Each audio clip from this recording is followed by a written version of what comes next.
Magandang hapon po ulit. Na-cover natin kanina yung pag-change ng policy to consolidation. Siguro magandang banggitin natin because I'm trying to make some observations sa mga major patterns. Banggitin natin ang pagka sinabi mong consolidation, it's more inward-looking. Inward-looking in character. Bago mag-resign si Bishop Mosher ng 1940, generally speaking, na-achieve niya or na-achieve ng church under his leadership yung pag-consolidate ng mission sa missionary district of the Philippine Islands. Isa sa mga missionaries, si Vincent Ngaya-an, kung sino man sa inyo na tumagal siya sa Bisao, sumulat ng maikling parang history ng Episcopal Church from 1898 to 1939. 1939, I repeat, 1939. Just about time, around that time, na nagko-contemplate na si Bishop Mosher na mag-resign. At ang kanyang assessment could be summarized in two sentences. Bishop Brent planted, Bishop Mosher organized or consolidated. In fact, ang ebidensya na binigay ni Vincent Ngaya-an para suportahan yung kanyang observation ay yung composition na ng annual convocation. Nakita niya ang annual convocation hindi lang business meeting ng few clergy nearby Manila, kundi convocation even of representatives coming from the lay non-natives. So it looks like nag-ooperate na yung diocese, and they actually started using the word diocese to describe, although misnomer yun kasi missionary district pa rin yun. But in their assessment, many people's assessment, parang nagpa-function na sa diocese. And that alone will suggest na successful yung pag-implement ng policy of consolidation. In fact, may isa pang ebidensya. Noong General Convention ng 1937, pinayagan ang Episcopal Mission dito sa Pilipinas na gamitin ang Philippine Episcopal Church, PEC, as the name of the mission in the Philippines. While legally or formally or technically, ito ay missionary district of the Philippine Islands of the Protestant Episcopal Church in the United States of America. But when you are referring to it in the Philippines, ginamit na ang PEC.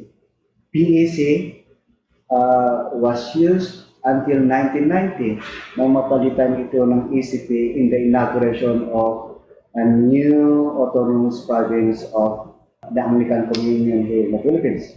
Yan ay yung ECP sa ngayon. So PEC. So ganon yung assessment ng maraming tao. Kaya hindi surprising kung mag-contemplate si Bishop Mosher ng shift sa policy sa panahon niya rin. Parang parang it so happen lang. I did not intend to concentrate on leaders, rather kundi yung policies. Pero nagkataon na. He was contemplating na sabi niya, it's about time now. Sabi niya sa ilang pronunciation niya, to minister to the unshepherded Filipinos. Ano yon? Deviation ba doon sa ano ni Bishop Brent? Ang sabi niya, kasi apparently may nag-comment na parang deviation yun. But later on, yung susunod naman na bishop, na si Bishop Vincent, ang assessment niya, makikita niyo yun sa kanyang address ng 1947.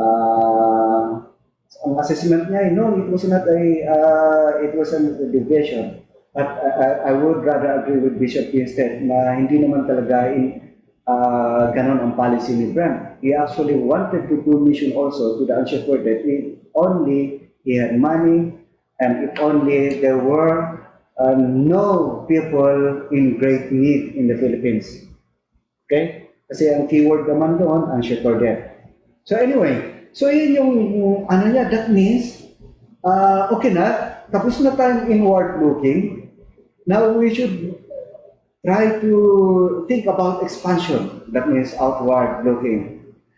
But naging naantala ito dahil nagkaroon nga ng World War II.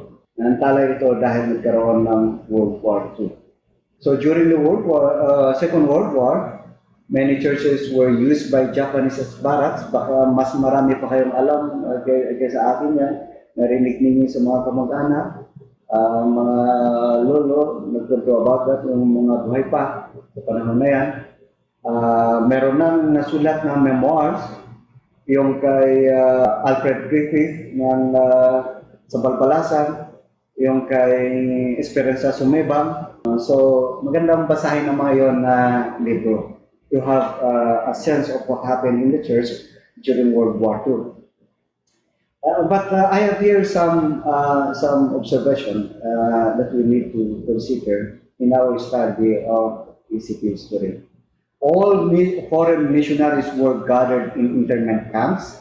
Bishop continued to lead the church through a certain Eduardo Claudio, on the capacity of being the honorary executive secretary for the Philippine Episcopal Church for the duration of the war. Parang liaison officer ito ng simbahan. So magre-report sa bishop who was in internment camp and to serve as a connection with outside world, outside of the internment camp. And then, observation ito, I think, if I'm not mistaken, observation ito ni the late Prime Bishop Malikdan, na 90% of the active members were in the Cordillera, or Bontoc, particularly Bontoc and Sagada, or that area in Mountain Province. Understandably, kasi just before the war, maordinahan yung tatlo bilang deacon, yung mga unang estudyante ng Catechetical School, namely Eduardo Lungit, Albert Nasferry, and Mark Ruel.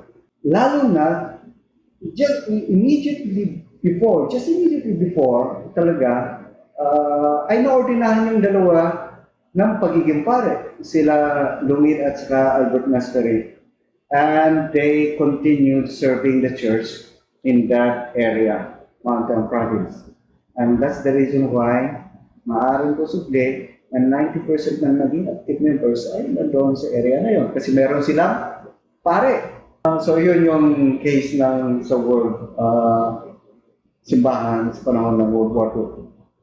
At alam nyo, kung merong sobrang among Protestant churches or even other churches in the Philippines, ang sobra talagang napinsala ang kanyang ministry dahil dependent tayo sa foreign missionaries ay ang Episcopal Church. Okay, so usapin ng personnel. Usapin ng building dahil umatras ang mga guerrilla sa Mountain Province, sinundan sila ng mga Hapon at nagbarak sa mga Hapon sa ating mga simbahan sa Cordillera, napinsala pati ang ating buildings. Lalo na syempre, hindi naman ganun kaganda ang intelligence sa panahon na yon. At saka pag-relay ng information, nakaalis na pala ang mga Hapon sa simbahan sa Sagada at sa Bisao, sa kanilang bubumbahin, kaya binumba nila yung building, yung mga ganon na klaseng istorya about the experience of the church during the war. Pagkatapos ng giyera, naging aggressive ang ating simbahan to adopt two policies na hindi naman naturally complementary. And I'm referring to policy of centralization and policy of expansion. Biruin mo yun, targeting two policies at the same time. So mapag-isip ka, paano nila nagawa yan? Of course, ang natural noon ay, after the war, rehabilitation. Pero they even push it further, not only to rehabilitate, but while rehabilitating, establish a center. And not only establish a center, but attempt to expand. So yun yung ano nila, mind you, kasi before the war kasi, di ba, nasuggest na ni Bishop Mosher na dapat mag-expand na yan. So Bishop Bingstead picked that up and made it a policy when he articulated it in 1948. And then added the policy of centralization. Ang ano naman ng policy of centralization, before the war, wala talagang real center. Kasi yung mga institutions natin scattered. Kung merong mga center, siyempre yung bishop's house, na hindi na malayo naman doon sa, hindi naman nakasituate doon sa ano ng katedral. The other institution na popular at that time before the war ay St. Luke's. Pero nandun naman sa Santa Cruz, ibang lugar din yon. At merong third institution siguro na importante, ayun yung St. Andrew's training school sa Sagada. Kasi later on, pinangalan itong St. Andrew din in the context ng pag-organize ng Brotherhood of St. Andrew. So, nag-change ng St. Andrew. Doon pa lang sa Sagada. So, yun, yung tatlong key institutions nasa iba't ibang lugar. At yun yung tinarget ng policy of centralization. So, different yung centralization. Although, at some point, sa usage, ordinary usage, centralization at saka consolidation ay synonymous. But the way I'm using it at the moment, I'm actually referring it to yung pagkakaroon ng physical center ang church. And that's the context of the purchase of this mission center that we have here in Quezon City. From the very beginning, as we call it now, na ECP Mission Center, it was really intended to be that way. Exactly that. Mission Center. And you have here ako, nabasehan ng ganon na assessment. It says, the acquisition of the 15 hectares of land on Espana extension in New Manila, where in time we hope to erect a cathedral, new building of St. Luke's, and a permanent seminary. So, gathering of key institutions in one place. And a training school for women church workers, and a high school, hostels, and necessary residences. In other words, in his words, a center which will minister to the educational and spiritual welfare of the church throughout the Philippines. So that's the reason why I named the policy of centralization. Okay? And then the other policy, meron siyang policy of expansion of influence. Anyway, ito yung sinasabi ko na earlier references na they were actually planning to minister to the unshepherded Filipinos. As early as 1936, meron ng pronouncement kasi nga nakita nila na consolidated na yung work at time now to expand. And then it was followed on by Bingstead. Now, the question that I started to raise a while ago ay, bakit ganon na lang ka-aggressive ang church? They were taking the opportunity really to undo some of the errors in the past, like scattered the institution. Now they are trying to gather them in one place, and then now pushing forward to yung land expansion. Bakit kaya ganoon? Well, still connected to the first, ang factor na nakikita ko, success of consolidation policy, as I said a while ago, but add it to the renewed interest of Americans in mission after World War II.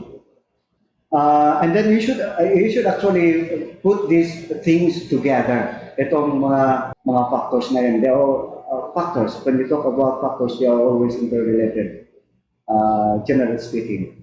And then America emerged now during the Spanish-American War, when they won the Spanish-American War and annexed Philippines and other parts of the world as a result, they became superpower and they became one of the powers in the world.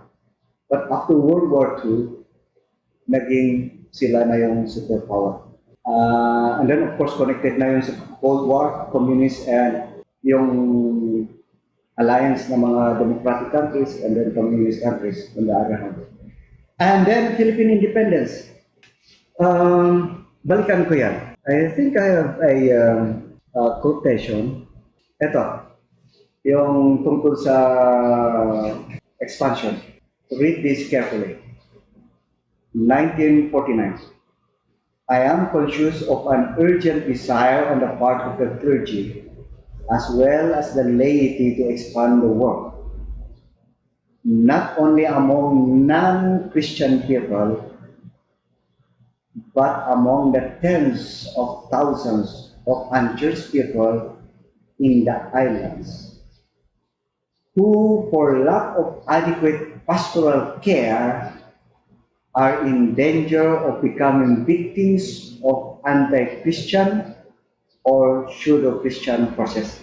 At that time, 1949, and even after, ang known naman talaga na anti-Christian grupo na tinatawag nila dyan, halos all over the world, ay yung communism. It so happened 1949. Nanalo ang communist sa China. Kaya kung binanggit yung Cold War as a context, pagsamasamahin natin, yung unang, ito, pagsamasamahin natin. Okay, successful na ang consolidation policy. Meron ng renewed interest ang mga Americans na nag-translate sa giving. Tumaas ang giving, tumaas ang voluntarism, tumaas ang number ng nagbo-volunteer to be involved in mission. Okay? Actually, may mga quotation actually na part ng ating slides na nagsasabi, if we are sending soldiers, accountants, and other people, other professionals in China and elsewhere, why don't we send missionaries? Ganon yung parang environment at that time. And partly because they were combating, as being citizen of a superpower country, they were combating a common enemy. Yan yung relation yun sa Cold War. Yung spread ng communism. Lalo na, early on in 1930s, na-introduce ng communism sa Pilipinas sa early stage. Yung evangelista. And then, yung hukbalahap na kasama ng na lumaban against sa mga Hapon, ilan sa kanila ay na-influensya ng mga communists kasi nakita nila hindi natuloy yung mga promises nung mag-grant ang Philippine independence. So, iyon naman, yun nakasama yung social unrest in the Philippines. Kaya iyon yung sinasabing, if not being pastored, yun yung problema nila. Mag-fall sila sa communism. At ano naman itong binanggit doon sa quotation na pseudo-Christians? Lumalakas din sa panahon na yan ang Iglesia ni Cristo, lalo na doon sa areas na malakas ang social unrest sa Central Luzon, Malaysia and other parts. Lumalakas. So yun yung context kung bakit yun yung binanggit ni Basted doon sa kanyang address as a context of the policy of expansion. So we expand primarily to pastor the unshepherded people who may actually become easy prey for the communists and other. Kasi yan yung, yun ang sitwasyon sa panahon na yon. And at the same time, doon sa last na factor, theology of partnership in mission or shared mission, na-inaugurate din ang World Council of Churches in 1948 as the ultimate expression of the modern ecumenical movement that was going on. Ang immediate history niyan ay 1910 Edinburgh World Missionary Conference. But you can actually push it further back, yung pagte-trace ng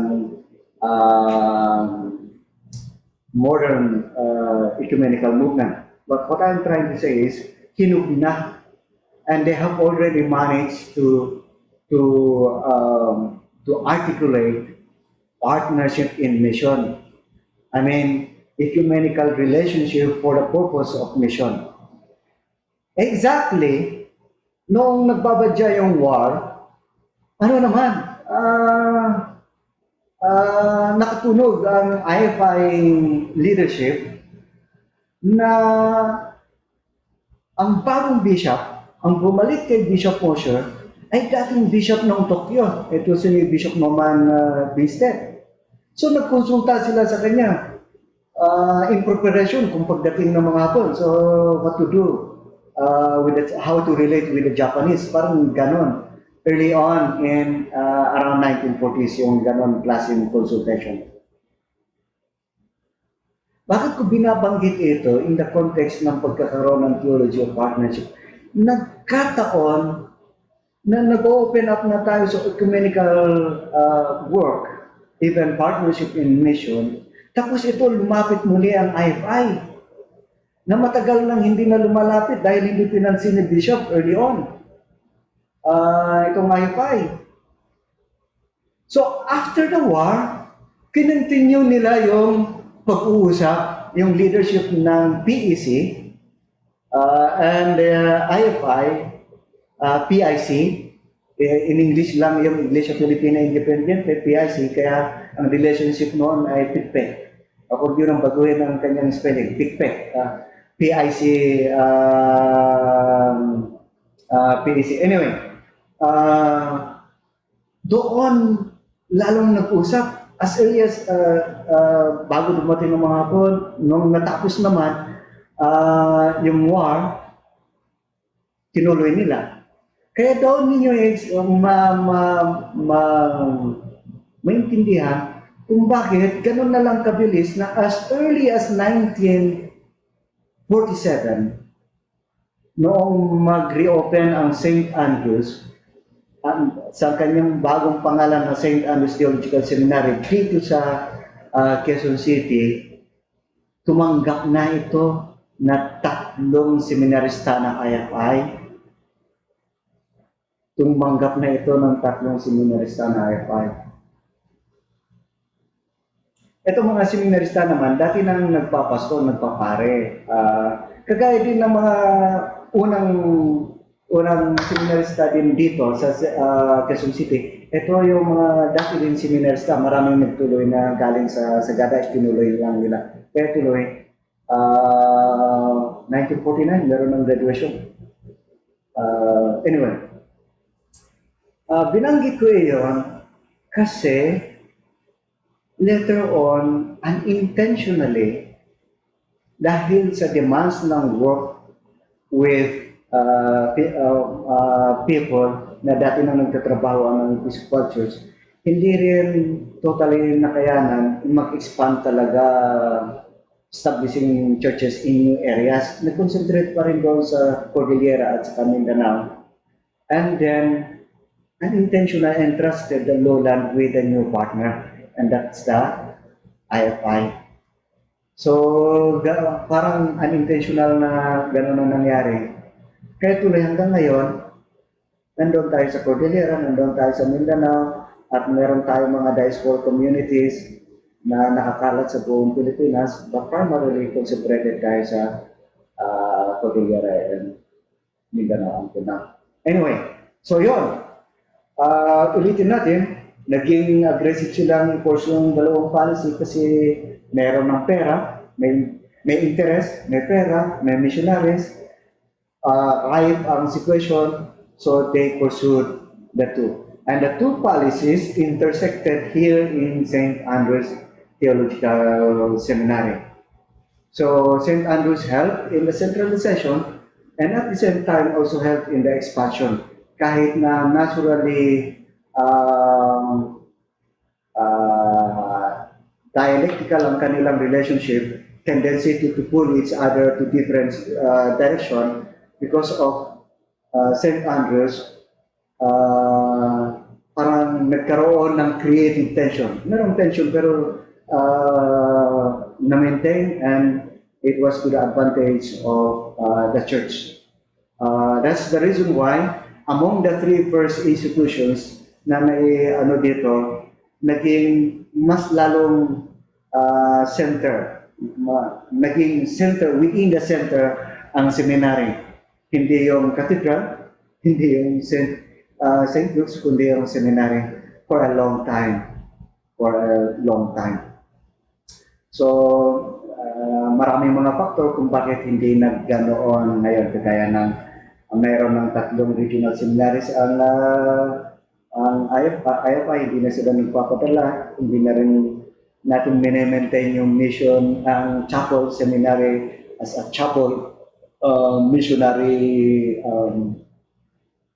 as an independent mission, organized mission I should say. Dati may simba dito daw, kasi hindi ko na maabutan, may simba sa cathedral. Anyway, and because of the presence of the IFI, mas marami pa nagsisimba dito sa St. Andrews. But later on, to affirm the centrality of the cathedral, tinanggal na yung misa dito sa seminary para doon na lahat sa cathedral. O nga naman, kasi yun ang seat ng Prime Bishop Cathedral. So, before the Prime Bishop, the presiding bishop, or the bishop of the PAC, nung hindi pa ito na-divide into 3. So, ganon. In short, talagang very aggressive. You can just imagine yung project na nangyayari dito sa center, dito sa 15 hectares na ito sa Quezon City. May have been really very busy then at the time. Speaking of infrastructure projects. And then later on, mas lalong pang ma-enhance dahil magiging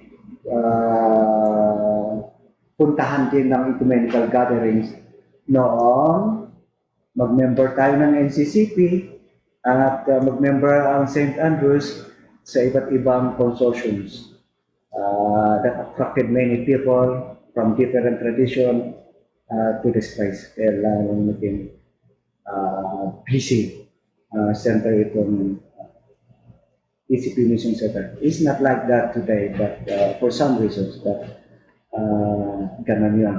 From at least 1960s and 1970s, to some extent 1980s. Okay? Now, dahil nag-succeed, I should say, sorry, nag-succeed naman ang centralization, ito na, na-establish, yung what today is known as ECP Mission Center, at we work with the IFI in the spirit of partnership in mission, which was very popular sa panahon na yan. Until now naman, so indirectly, we actually influence the wider society through the IFI. So hindi naman total failure kasi nga sa limitation ng ating resources. So okay yun. So with the success of centralization, noong 1962, na-redefine ulit ang policies. At inadopt yung policy of decentralization. Tapos na nga na-centralize, i-decentralize ulit. Decentralization and devolution.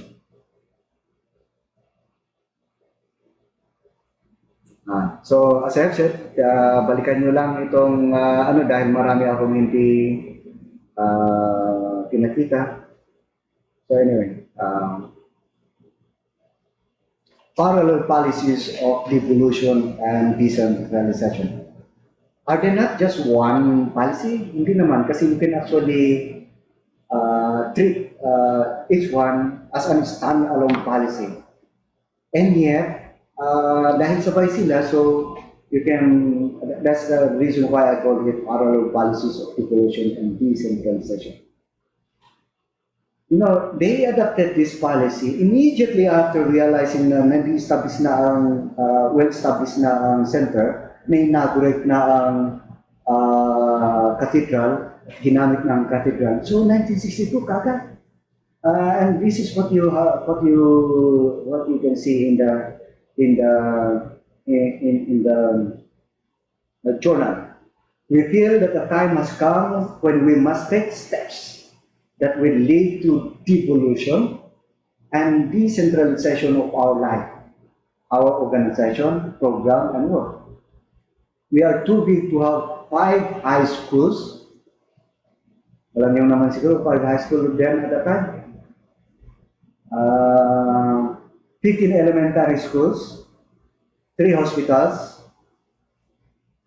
4 dispensaries, a school of nursing, a theological seminary, and some 185 organized congregations under the supervision and oversight of one bishop assisted by a supervisor. So, yun. Klarong-klaro na ang gusto nila i-decentralize na. And when you say decentralization, they were actually talking about dividing the whole missionary district into 3 missionary dioceses. Actually, not 3.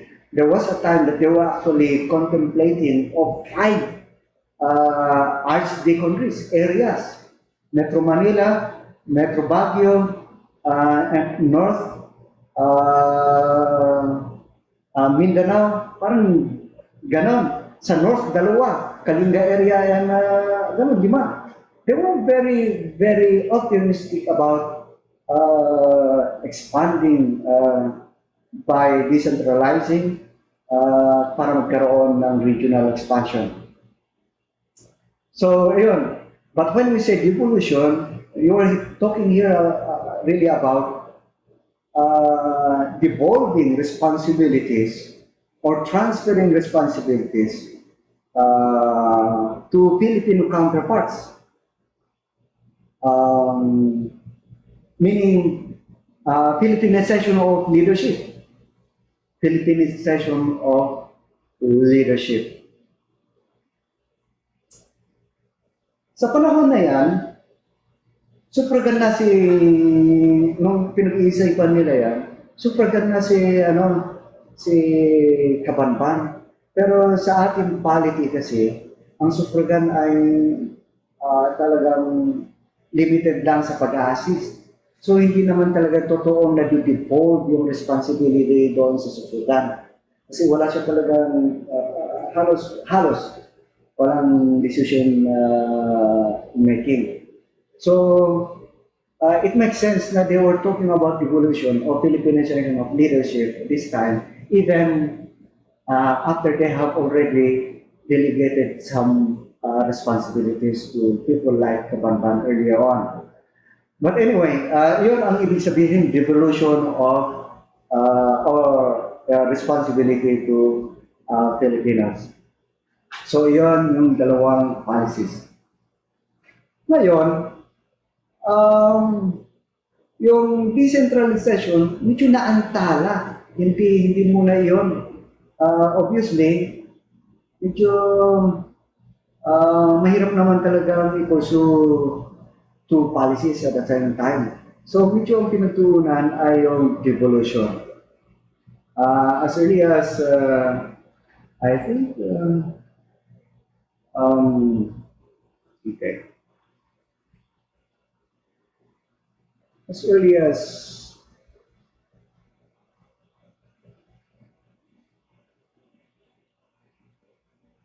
sorry, let me check my,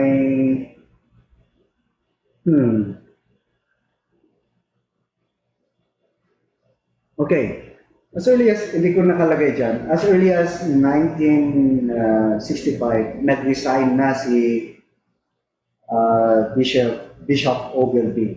By the way, after Norman Winstead, ang sumunod ay si Bishop Ogilvy. At siya yung nag-articulate and nag-implement ng policy of devolution. Nag-resign siya, klaro sa kanyang resignation na it is to give way to Filipinos. Okay? At ayaw sana ng mga Pilipino, let me see if I have the quotation. I don't have the exact quotation. Yung sa kanyang resignation. But anyway, nangyari, nag-resign siya. Nag-protest pa nga yung iba na hindi ready. Kagaya din ang nangyari sa nung mag-ano tayo ng pag-usapan ng autonomy. Maraming nag-protest. Ang delegates noong 1965 nang i-inform niya ang kanyang resignation, ang delegates ng Bontoc ay nag-submit ng resolution for Bishop Ogilvy to reconsider his decision, pero natalo.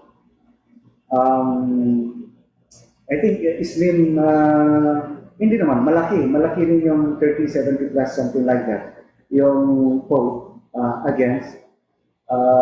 But you can actually tell from the votes na marami din talagang hindi handa doon sa devolution. But anyway, nangyari at na-implement dahil naka talaga na-implement sa madaling panahon, inelect si Cabanban as Bishop Coadjutor. And then upon the effectivity of the resignation of Ogilvy, ay automatic na siya na ang naging bishop ng PAC. So, yun. Before that, marami nang na-Filipinize. Ang una sa mga parishes na nagkaroon ng Filipino priest ay yung Baguio, nung ibigay kay Father Alejandro Rulite. So, ayan. So, talagang aggressive nilang pinurso yung Filipinization of leadership.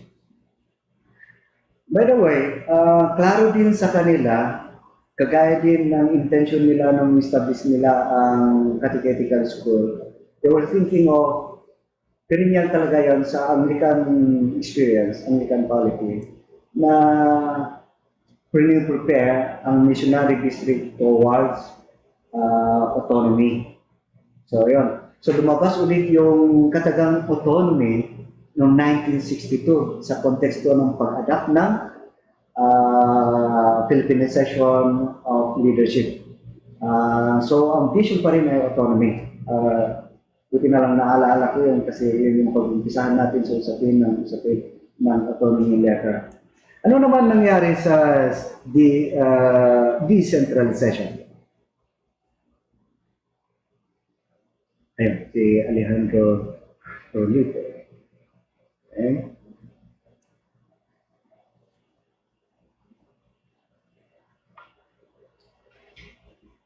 Ang naisip nila, archdeaconries, or areas, hindi pa nila naiisip wala pa yung Episcopal Diocese of so and so, wala pang ganon. Until nung i-implement nila noong 1971, ang ginamit talaga ay diocese, which is a misnomer kasi ang diocese dapat ay okay lang, misnomer but okay. Diocese ay autonomous sa ating polity. Pero paano siya maging diocese na siya ay technically pa rin ay missionary district. So pagka kuminsan nakikita natin kay missionary diocese din ang ginagamit kuminsan. Anyway, nakumpleto yung ano yung 1972 noong magkaroon ng bishops ang dalawang diocese kasi yung central diocese yun yung naging automatic na diocese ni Bishop Cabanban. So 3 dioceses created at the same time, created through division. So sabay-sabay sila ngayon ha. So, nakumpleto na rin yung decentralization.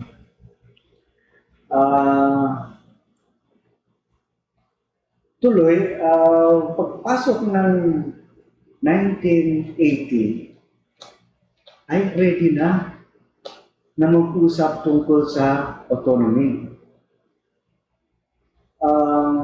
It's also important to note na yung pag-reckon ko ng 1980 as the terminal point of the policy of devolution, yung periodization ko na 1962 to 1980, dahil noong 1980, yung isa sa mga important institution ay nagkaroon na rin ng Filipino leader, and I am talking about this seminary. Noong magkaroon tayo ng first Filipino dean in the person of Reverend Kilay.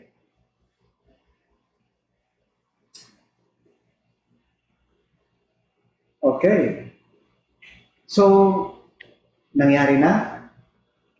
Na-devolve na ang leadership, pati yung leadership ng seminary.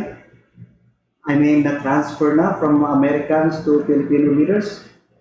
Na-divide na ang buong missionary district into 3 dioceses. Although nagkaroon ng mga problems din ng konti kasi naging kanya-kanya na yung mga dioceses. Pinag-usapan na kung saan makonvene ang National Convention. So mga ganon, obviously, hirap na naman ang taga-South na pupunta dito lagi sila ang pumupunta dito sa Norte. So may mga konting problema. But anyway, nag-survive. Financially, nag-umpisa ng establish ni Cabanban around early 1970s. Yung endowment fund, so na-anticipate na nila ang mga yon. So ready na silang mag-usap tungkol sa autonomy. And that's the reason why in 1980, they created, during the National Convention, they created an ad hoc committee on autonomy. Given a temporary responsibility of studying the possibility of pursuing autonomy. Sa debate nila, obviously, ano ba?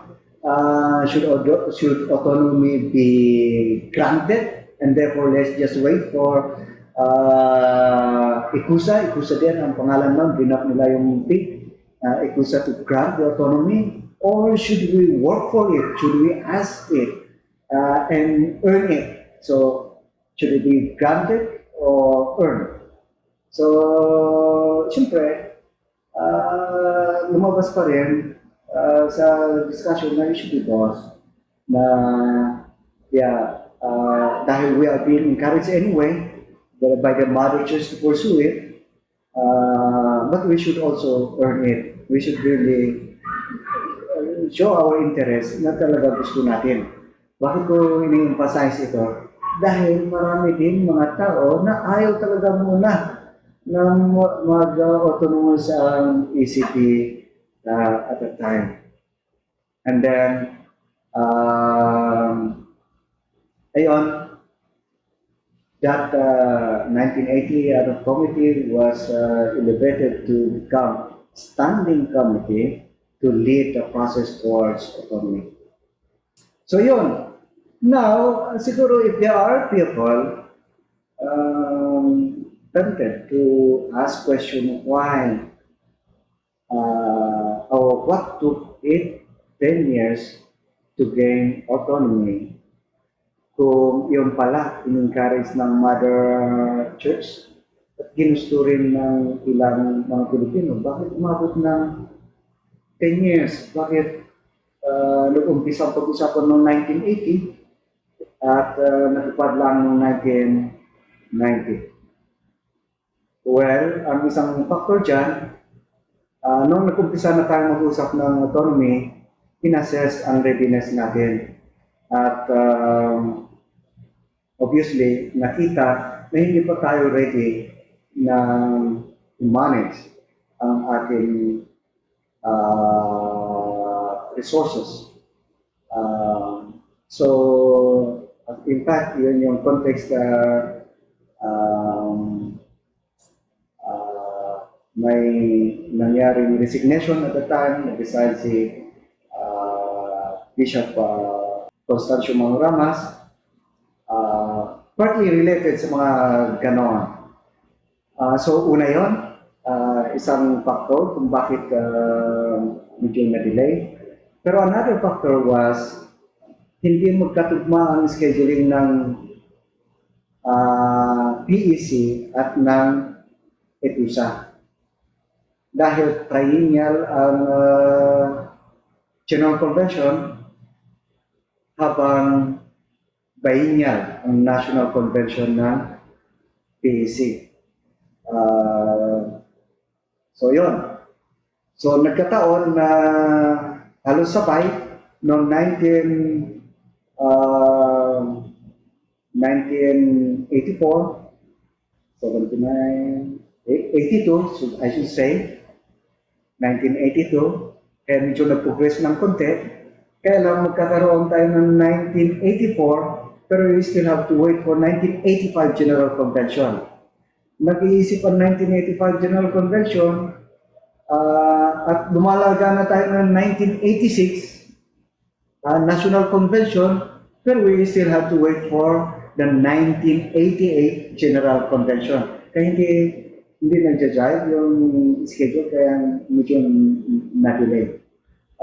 But finally, in the 1988 General Convention, na-approvan and it was implemented in 1990. And we have inaugurated our autonomy on May 1, 1990.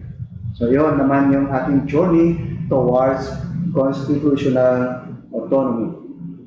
Now, I've used the word constitutional autonomy just to emphasize the fact na kahit na-inaugurate tayo na we can now govern ourselves as an autonomous province of the Anglican Communion beginning 1990, hindi pa tayo financially autonomous. So the Mother Church continued on the subsidy until 2005. Sa actual schedule, 2007 dapat, pero nag-act ang simbahan natin aggressively in preparation for that financial autonomy na kunin and palaguin yung pera sa 2005, kaya napaaga.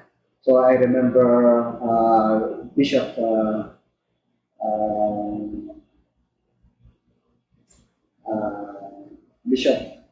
Lalwet explaining it in the chapel doon sa assessment ng 2018 vision na yon 2005 actually ay naging financially autonomous tayo.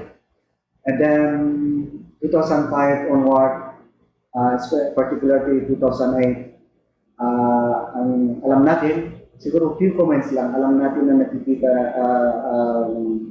naging emphasis natin ay towards parish group, encouraging more mature and more able congregation to pursue parish group. Yun yung naging emphasis ng church from 2008 to 2018, which is, conversely speaking, parang inward looking, more, I should say, more inward looking. But sa ating 2000, our vision 2028, which is intentional, so intentional, ang question natin ngayon ay, what do we mean by intentional discipleship? Sa kanyang explanation sa gathering of leaders in the chapel, Prime Bishop Joel Cachao have, I think, rightfully used the 5 marks of mission as benchmarks of our intentional discipleship or criteria. We can claim that we are actually on the right direction if we pursue all the 5 marks of mission. Yan yung emphasis niya. So, bakit ko emphasize yun? Kasi kung minsan, may temptation na ang tingin natin sa intentional discipleship is more about increasing number. So nakakaligtaan natin yung isapin ng ibang aspeto ng 5 marks of mission, which is more about yung quality ng member. So there got to be a balance between yung ating programs towards increasing members and towards nurturing our members to become more Christians. So yun siguro ang comment ko about intentional discipleship, which is the direction of our church within this 10-year beginning 2019. Thank you very much, and I expect a lively discussion when we come together for your questions.